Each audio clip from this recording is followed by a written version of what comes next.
guys, welcome back to Chef Monica's kitchen again. It's like deja vu or Groundhog Day or both. Anyhow, so today we're making Panna Cotta. It's a classic Italian dessert. It's a type of a custard, but it doesn't have eggs in it, so it's a little bit lighter than maybe say creme brulee or any of the other types of custards. First things we have to start with is a little bit of gelatin. Roughly half a packet of gelatin. Looks like this. It's a powder. And you want to dissolve that in about 1.5 tablespoons of water, cold water. So I'm just making sure that's about half, a little bit more. Make sure we get enough in there. The gelatin is what helps stabilize this dessert and hold it together or thicken it. So if you don't do the right amount of gelatin, it'll either become too thick or it won't hold together. So it's really kind of critical that you do this part correctly. And I'm just going to stir this to let it dissolve, and we'll set that aside for a couple moments here. Then we've got our liquid component here. So I have 1/3 cup of sugar, just regular all-purpose granulated sugar. It's the organic sugar, so again, it's a little bit darker than normal. And we're gonna make this a clementine preserve flavored panna cotta. You could use any kind of preserve. You could use strawberry, cherry, whatever you like. So you can buy it or you can make it yourself, whatever you have. I happen to have some of the clementine preserves I made a little while back. And so we're gonna do about, I'm gonna say 2 tablespoons or so of that. 2 heaping tablespoons. Big heaping tablespoons of the clementine preserves in with the sugar. And then to that we will add 3/4 cup of heavy cream. Make sure it's heavy cream and not light whipping cream, otherwise it will not hold together. A little hint of our orange blossom water, about 1 tablespoon of that, just to accentuate the orangey flavor of the clementines. A little bit of almond extract, about 1 teaspoon of that, and then a little bit of vanilla extract, about 1 teaspoon of that. So this is gonna go on a burner behind me for, I'm gonna say about 3 to 4 minutes, just until the sugar starts to dissolve completely and all of that starts to melt together. So we'll set that over here for a moment. Does that need to be stirred and get the sugar off the bottom or anything? I'll whisk it at the end. So while we're doing that, I have in here 1 cup of Greek yogurt, full fat Greek yogurt. If you have it, you can use the low fat if you want, but preferably full fat Greek yogurt.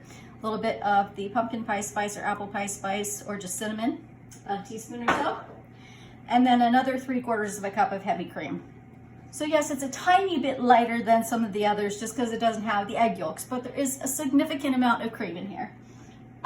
All the good things in life have fat in them. I say fat's good for you. So we'll whisk that together here. And make sure you whisk it really, really well so that there's no clumps in here. The last thing you want is clumpy panna cotta. That's not good stuff. All right, so this is ready to go. We're gonna take a short break until our sugar melts in there, and then I'll check back with you in a sec. So we have our cream and clementine preserve mixture here. It's melted together and it was simmering. I'm just gonna turn it off a little. Now we wanna take our dissolved gelatin, which looks like that, and we're gonna pop that in here with the warm cream mixture. And I want to make sure that I whisk that together really, really well so that, come off of there, uncooperative thing, so that I can really, really dissolve that gelatin in the hot liquid. Otherwise you'll get little clumps of gelatin in your teeth and that doesn't have such a nice mouthfeel. It's kind of like chewing gum. Not that that's a bad thing altogether, but it's not really what panna cotta should be like. Okay. So make sure that's totally dissolved in there. And then once we do that, we're gonna pour this into our Greek yogurt and whisk that together. I'm just really, really, really making sure here. You can also, if you're concerned about that, strain this to make sure that you don't get any of those clumps in there. But I'm certain I did it perfectly because I'm a professional. Okay. Beautiful. Add this in with our Greek yogurt. You can see that steam coming off of there, so it's really, really well melted together and dissolved. We'll whisk this in here. Again, make sure it's all homogenized. And then I just have 4 ramekins here. They're my 1 cup glass ramekins. And we want to go ahead and distribute this evenly amongst all these ramekins. I'm going to try and do it manually, which is probably a really bad idea. You should probably use a measuring cup to do that. There's a little bit of the clementine in there, but I'm okay with that. Okay. Make sure that we have it all evenly. Actually, I did a fine job of that. Shocking. Let's see if I can get this to fit. If not, we could have done an extra one, but that's all right. We'll make it work. Where there's a will, there's a way. There are gonna be big panna cottas. All right, beautiful. These will now get covered in plastic wrap, and they have to set overnight. Otherwise, they won't thicken up properly. So tomorrow, we'll go ahead and serve them up and show you how they're supposed to look when they're done. They should be sort of the texture of like Jell-O, not liquidy, just slightly jiggly, but they also shouldn't be really, really thick and gummy. I've had some panna cotta that's really thick and gummy, and it's not my favorite. So we'll check back with you tomorrow. Tomorrow or through the magic of television almost right away? No, tomorrow. Okay. Alrighty, so it's been 24 hours and our panna cotta has had a chance to completely set up. You can see it's just slightly still jiggly, but not liquidy. It's also not hard as a rock.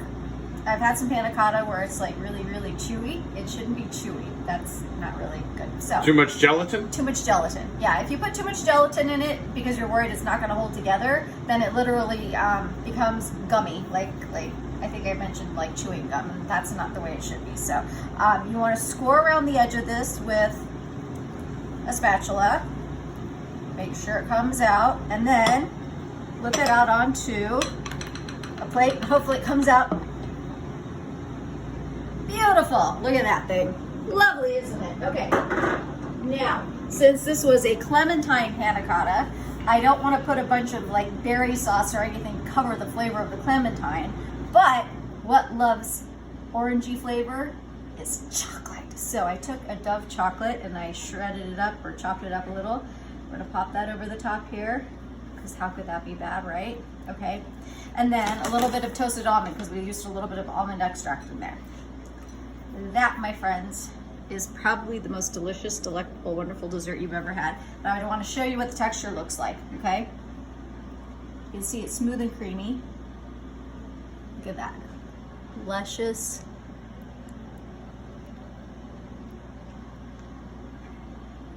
Just go away. I need a moment with my panna cotta. Bye.